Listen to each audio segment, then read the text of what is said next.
Hey there, Mama. Welcome back to another episode of the Working Mama podcast. Now, we all know that returning to work after having a baby can be one of the most emotional and challenging transition in a parent's life. For many, it's the biggest hurdle that isn't just stepping back into their role. It's about finding care for their child, their prized possession that feels right for their family. My guest today knows this challenge firsthand. After experiencing postpartum anxiety and a difficult return to work, Lauren Parrot founded BubbaDesk, a co-working space with on-site childcare designed for the modern parent. In this episode, we talk about why proximity matters so much when it comes to care, how BubbaDesk is transforming the way that parents work, and the real impact this model is having on families, employers, and the broader conversation about care in Australia. So whether you're navigating a return to work, an employer looking for better ways to support your staff, or just curious about the different models of caring for children, you'll find plenty of insights into this conversation.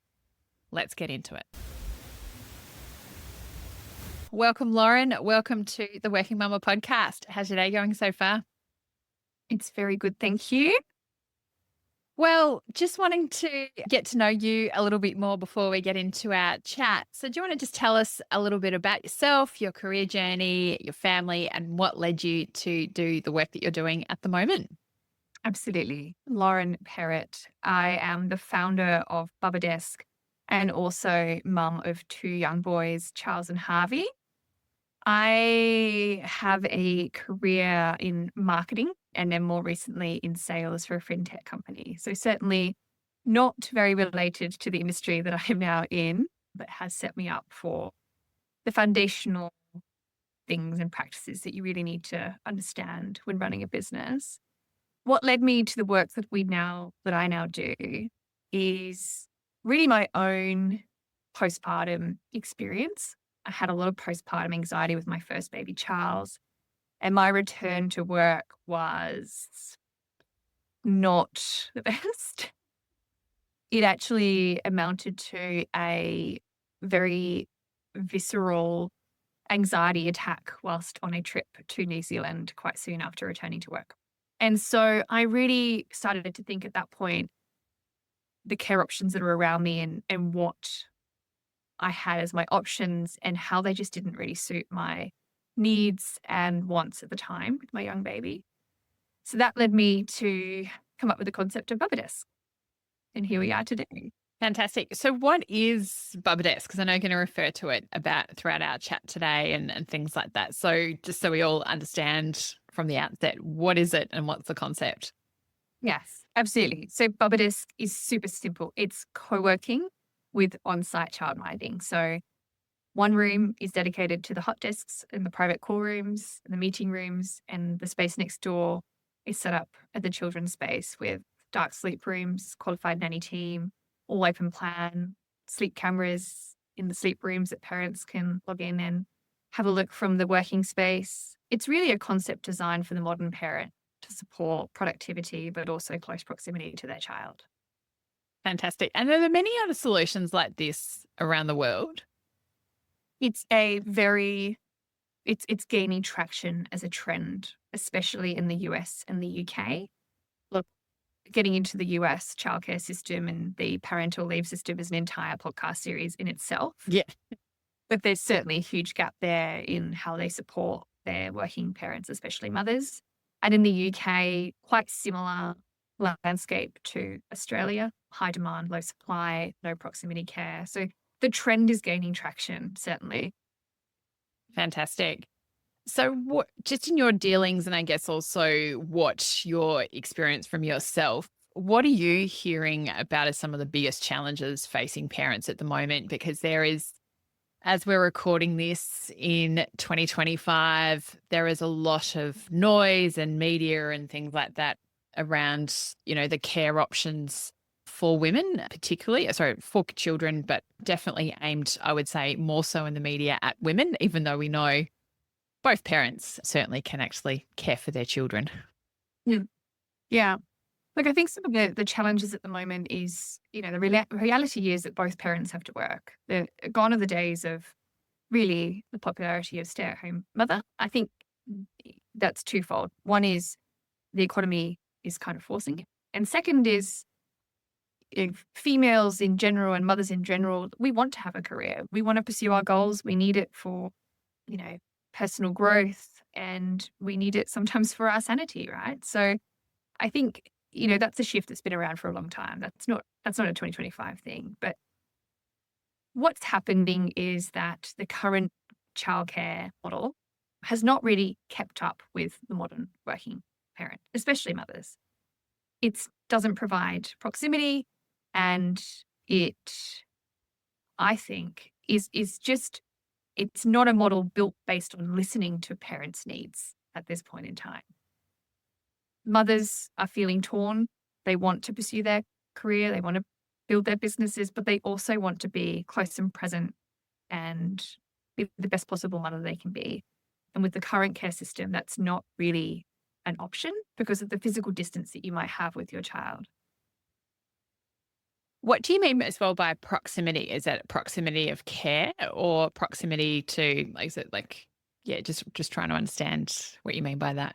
Proximity of care. So, I felt very, very strongly in my maternal instinct that I did not want to be a physical distance away from my baby.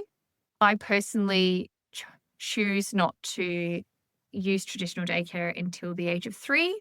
For me, what felt right in our house was waiting for my child to be able to articulate his day, be able to use the toilet independently, not being reliant on daytime naps in case that all went pear-shaped at daycare, which obviously has a big impact overnight. So proximity is really around like keeping that secure attachment bond with your child and being able to react when your child might need you. So in BubbaDesk, we have a huge emphasis around secure attachment. How do we keep those cortisol levels down? How do we ensure that we're responsive to your child's need? And obviously our nanny team is phenomenal and does what they can. But at the end of the day, they're not mum and they're not dad. So if they reach a certain level of unsettledness, our team will message parent and they will go in and they will help set.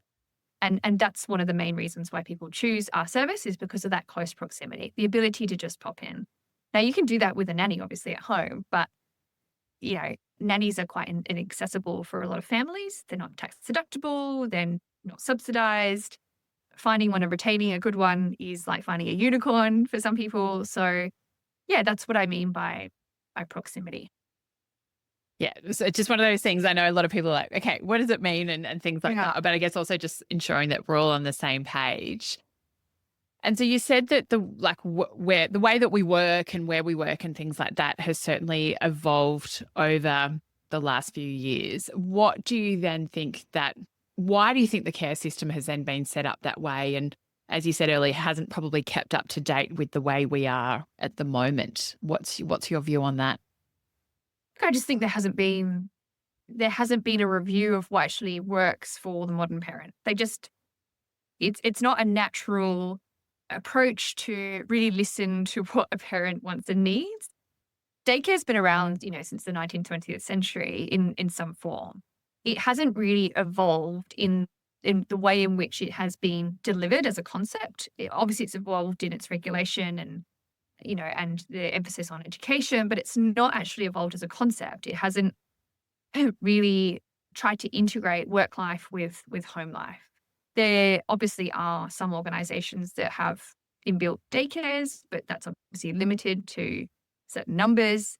So, I think that the industry is ripe for innovation in so many different regards. Innovation in how it's regulated, innovation in how we manage the hiring of individuals that work in the care system, innovation in the working with children checks system. It's just ripe for a lot of internal review and innovation in the space.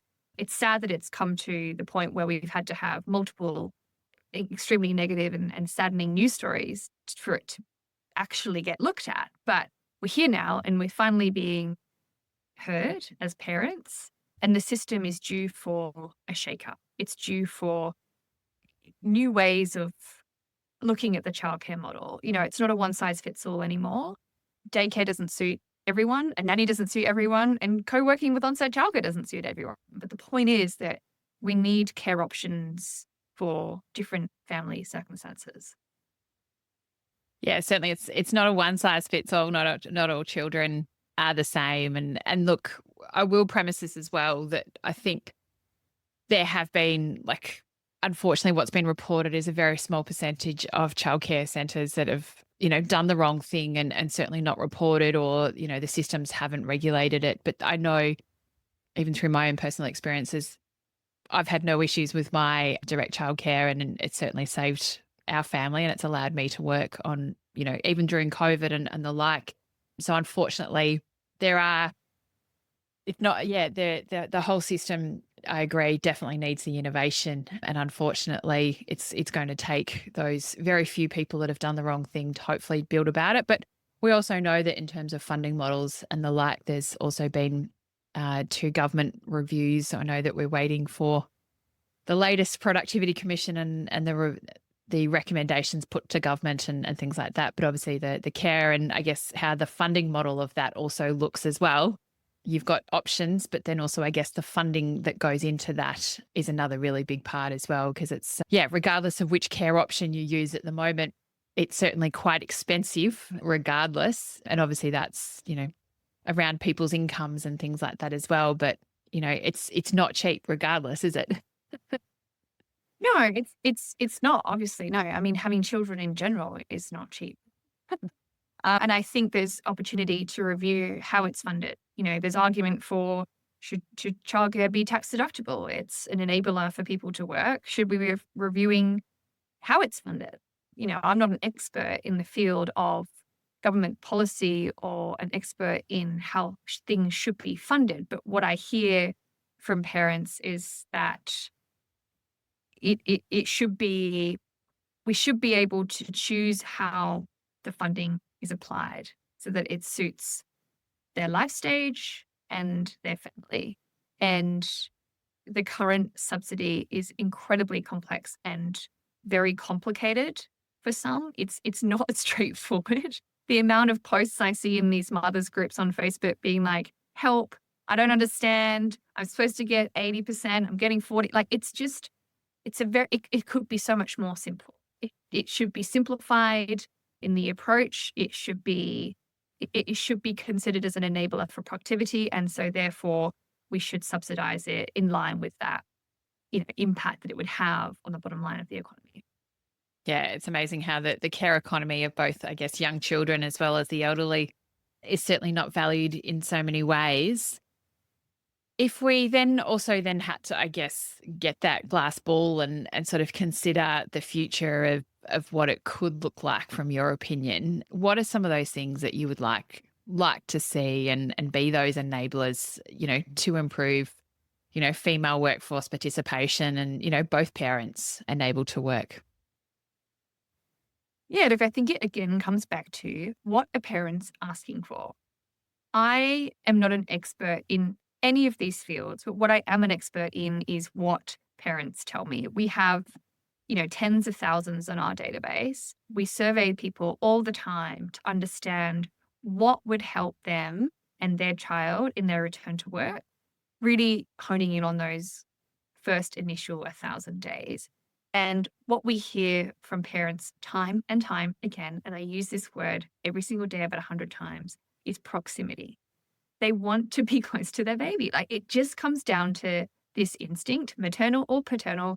They want close proximity to their baby. Now, that might be even more heightened now post all of the negativity in the media. And I'm with you, Karina, on the fact that majority of the daycares are staffed with people that genuinely care and they're in the industry for the right reasons. I'm with you on that. And we're never, ever discounting the value of traditional daycare. I mentioned it's my personal choice that we don't use it until the age of 3 for the reasons described, but my eldest is in a traditional daycare at the age of 4 now. And I observe and I see people that want to be there and they are trustworthy. And I know that my son is being looked after. And I and I trust them, which is the most important thing in the world at that age, right? You need to be able to trust who's looking after your baby. So, yeah, look, I think parents need to be heard. And we also need to consider what do employers also need, right? They want reduced days off. They want people to be very present when they're at work, so reduced absenteeism. They want people to feel like they are not stressed and anxious when they are returning to work.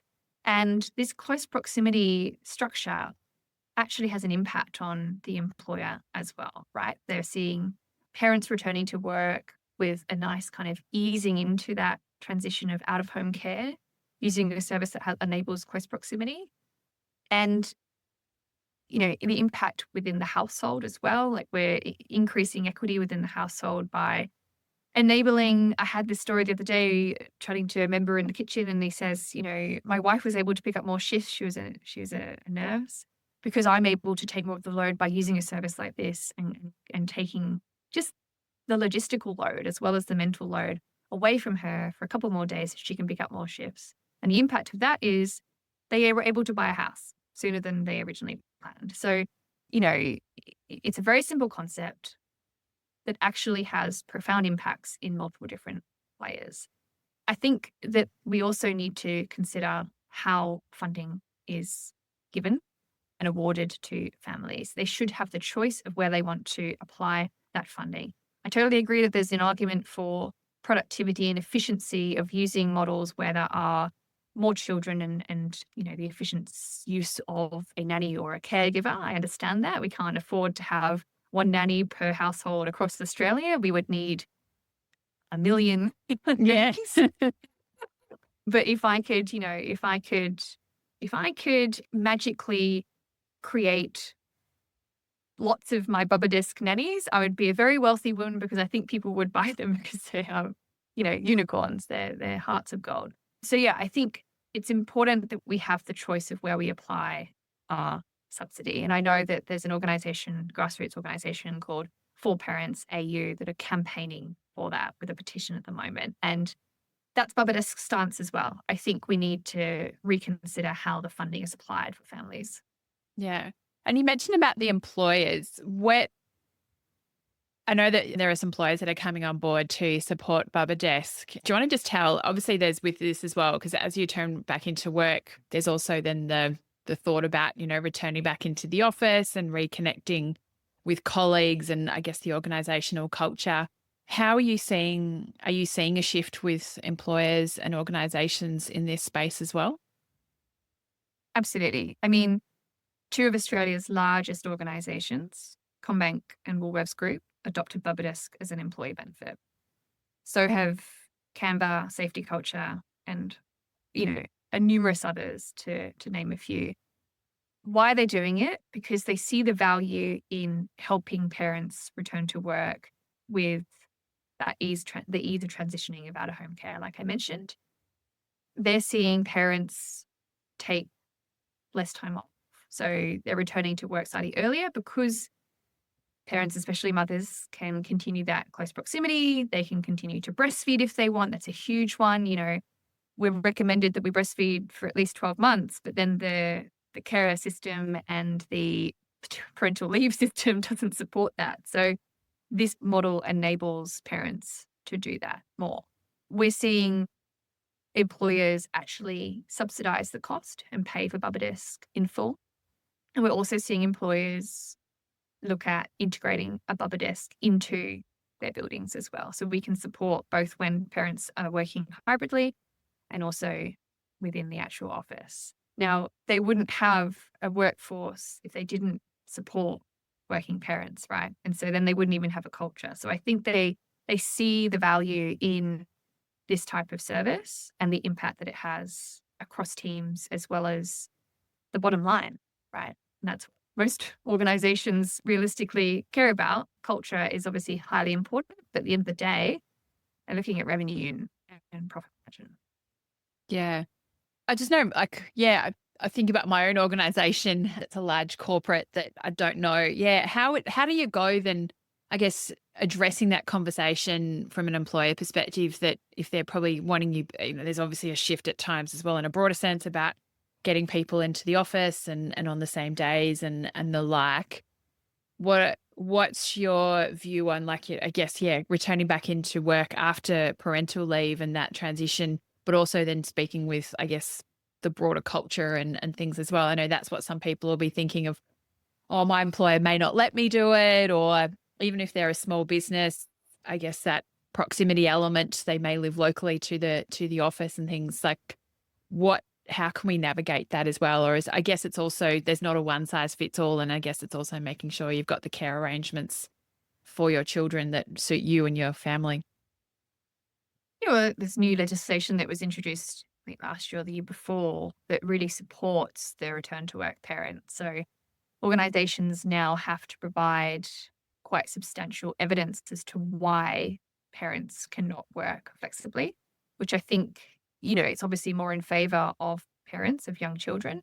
So if you can prove that you can work just as effectively not being in the office and still meet all of your KPIs, then employers actually have to really recognize that and support you in that these days. So I think that's why these employers are proactively reaching out and wanting to integrate BubbaDesk as an employee benefit, because they see that as a really good, I guess, happy medium. Like, it meets the needs of the employee, but it actually meets the needs of the employer. We're supporting parents to be in a productive environment where they get work done without the distraction of their baby, but we're also supporting them to be the best possible parents they can be with the close proximity and the ability to pop in. There's reduced travel time. Logistically, they're able to spend more time working because it's one trip to BubbaDesk, one unload, and then one home time. And I think majority of employers are recognizing the output versus the hours in the office.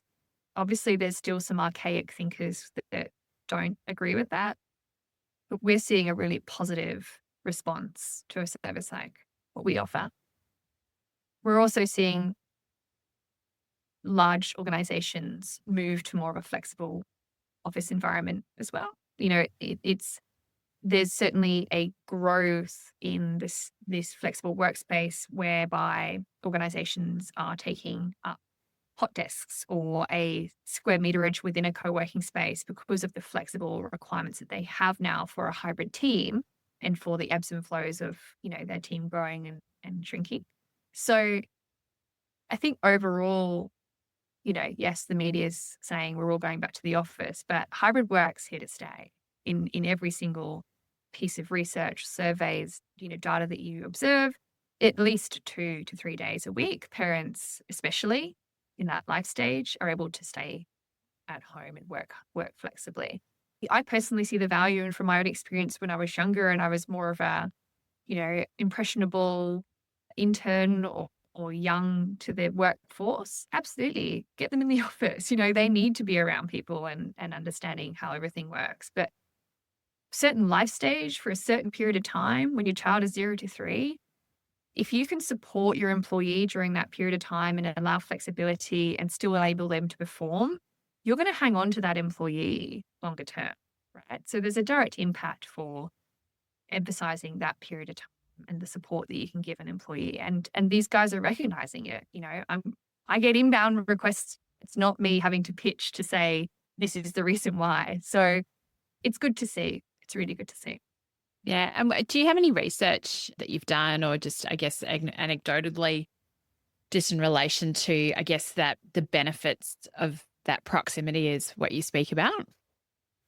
Yeah, it's really around how an employee is feeling from a mental health point of view, right? So we know that when we are physically away from our baby, half our brain is still with. So the ability to stay close means that you can really fully and focus on what's at hand with your workday. Reducing the anxiety and the stress of leaving your baby as well. There's nothing like walking away from a screaming baby and then having to focus on your day. I tried it and it was, I wasn't able to give my employer 100% because half myself and half my brain was still So, look, I think the other point, and I can't remember the exact stats that we have around it, but it's reduced, the reduced absenteeism. So parents being more present. We're seeing the impact around sick days as well because of our small numbers. So, and the fact that each of our members can actually work from home. So they're less likely to bring in a sick baby. And obviously they're right here on hand. So if baby becomes sick, you can take them home immediately rather than sort of waiting the 20 to half an hour for parents to pick up. So we see a lot less sickness, which then has a direct impact on an employer because less sick days. So yeah, and overall verbatim, when I talk to parents, it is, I was able to return to work sooner than I originally anticipated, or I avoided having to completely delay returning to work, or I avoided having to change roles. There's those types of stories that we hear as well. Yeah, so much about when you return, it's not just about you physically returning back into work. It's also then the care arrangements and training people up, understanding what your child is like and things like that. So yeah, I remember myself of my first day back going, where do I pump and what do I need to do and things like that. So, you know, things like BubbaDesk is certainly being able to, I guess, continue that attachment and that breastfeeding journey and the like. Yeah, I remember, as you say, driving off that first day in tears going, oh my goodness, is this actually the thing that I should be doing? And, you know, and having that separation, as you say, it's not just a transition of return back to work of physically one day. There is that emotional and mental and physical transition that takes place over a period of weeks and months as your child is growing and developing. And often it's at that time where it's quite a poignant or they're going through a leap or something like that. Yeah. And I guess having options like you've got that can certainly provide that support for parents to ease that transition back in because it can be quite a stressful period, can't it? Yeah, definitely. And I think, that's the point here. It's provide options. It's not a one size fits all, like we said at the beginning. Yeah. Are there anything else that I actually, first of all, where is BubbaDesk? Because I know that it's not in all states at the moment. Yes. So we are across New South Wales. We have 8 locations in New South Wales, and then we're about to launch Canberra in August, not very long away. But then we're planning to come to Perth. We are planning Melbourne. Hopefully we get there soon. Huge, huge demand for Melbourne. And hopefully one day Queensland, when they have a very archaic clause that says parents cannot engage in adjunct care if using it for paid work. So which defeats the object. You can go and use it to work out at a creche and a gym, but you can't use it if you're engaging in paid work. So hopefully we can one day persuade them to rethink that model and get to Queensland as well. Yeah, certainly jumping over the regulatory hoops in more ways than one in terms of the systems, but also then the regulatory there. And if you, I guess, had some messages for parents, but also then policymakers in this space, what would it be? Listen, listen to Yeah. what they need. I mean, it's not that hard. I think that, yeah, trying to fit every single family situation into a one size fits all model from a funding and a supply perspective, it's not working anymore. The modern working family has evolved. We are now, I think it's close to 40% of parents can work flexibly. And we need the childcare landscape to reflect that. And it's not just about productivity, it's also about the connection from an emotional and a physical perspective with parents and children. So I think, there's a movement. There is a lot of loud noise coming from parents at the moment, voicing their needs. Like I said, it's a shame that it has only now started to get louder because of what's been happening within some of the daycares. But we need now to continue this momentum. We need to keep telling policymakers what services actually suit our modern working parents and how do we want that funding to be applied. It needs to There needs to be innovation. We need to expand the funding model. We need to support the work of, the likes of For Parents AU with their petition to expand the subsidy. And yeah, we just need to keep telling our policymakers, our local MPs, and our employers about what actually helps in the transition back to work. Fantastic. Well, I ask every guest that comes on here, Lauren, what do you do for self-care? Currently, I live and breathe business and my children, right? So because of because of how in demand BubbaDesk is, it really does take up a lot of my world at the moment. But it's actually incredibly beautifully positive because I'm so passionate about it. And it's currently my purpose. And I would be doing it an injustice if I did not give it all of my soul being. But in saying that, I reserve Tuesdays for just me and my boys. We have very kind of connected offline days on a Tuesday. And then I give myself a lie in every now and again. That's really my me time and to feel like, look, I love what we do in BubbaDesk. I've got another business as well called Wombi, which is an app that connects mums and mums to be into mothers groups. So it's filling my cup in more than just a business fulfillment. It's filling my cup because I know the impact that both of those organizations will have and do have on parents and their children already. Amazing. Well, it's well, yeah, no, it's very, very good. Very, very good. No, well, it's important work that you're doing. You're certainly giving options to parents and actually, supporting that transition back into work after parental leave for both, fathers as well as mothers, and providing then, also alternatives for organizations for, co-working and really supporting their employees back into the paid workforce, because we all know what that transition like. It is certainly an emotional roller coaster, and that's largely due to our children.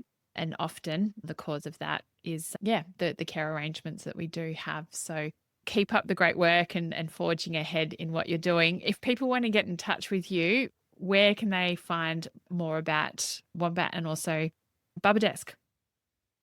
Yeah, just Google BubbaDesk. We're everywhere. Wombi is still new, so we're still building it. It's launching in August. But yeah, search Wombi app on Instagram. Desk, yeah, just search BubbaDesk in Google. We're everywhere. And then if you want to follow me personally, I'm quite present on LinkedIn at the moment. So Lauren Parrot on LinkedIn. Yeah, like I said, there's a movement happening at the moment, and we seem to be at the epicenter of this movement because we are the alternative option to childcare in a much needed space. So yeah, come and DM me if you want to know anything, and hopefully we can see you all in Victoria very, very soon. Amazing. Well, thank you so much for your time. And if you want to reach out, just get in touch with BubbaDesk. Thank you.